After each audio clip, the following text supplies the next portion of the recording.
go to the parking meter again against the instructions on the jury summons. So anyway, go to do that. Julie, in this process from the defense, on my way to lunch, one of the defense attorneys saw me in the hall and was like, "Are you Emily from the Rangers?" And I was like, yeah. And we know about my social anxiety. Like I'm thinking like, there's no way anyone, this is not a Rangers crowd. Like no one, I didn't think anybody was this didn't seem like a big Rangers. And it was one of the defense attorneys. It was one of the defense attorneys. So then we get to after lunch, the defense part, and they're asking questions. It gets to juror number 42. So then he asked me a question that was honestly kind of complicated because it's about like, beyond a reasonable doubt and clear and convincing evidence. And they have this chart. And I'm like, oh my God, you're on the spot and you have to stand up and everybody's looking at you. So then he asked me the question, and then his partner, like, cause I think, okay, I'm clear. I answered my question. I'm down. And then his partner was like, and they're like, so what's the burden of proof on the Rangers wins this season front of everyone? Oh no. I wanted to vomit on myself. I never, cause I'm like, no one knows. They don't know. They don't know this. Then some people were like, huh. And I was like, huh, wish I knew. And sat back down. I was like, they were probably so proud of that. I have never wanted to die so bad in my life. Really? I was like, oh my God, I'm so embarrassed. I'm so embarrassed for myself. I'm so embarrassed. Oh, they're trying to lighten the mood.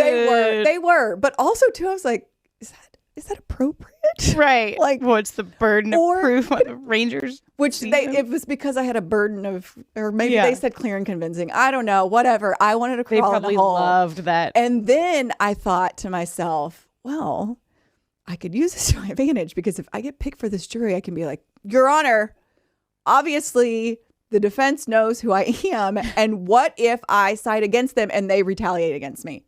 Which is not going to happen. But I was like, well, you could have said that you have to go to spring training. Well, I could have, but that would be a lie. Oh. I don't have to go to then spring you could training. have made up a reason to go. But no, you can't lie under oath. I know, but then if you went, you wouldn't have lied. Well, just plan a trip to Arizona next week or this week. Anyway, all said and done, I did not get picked for the jury, but I was there from 8:30 in the morning until 5 o'clock.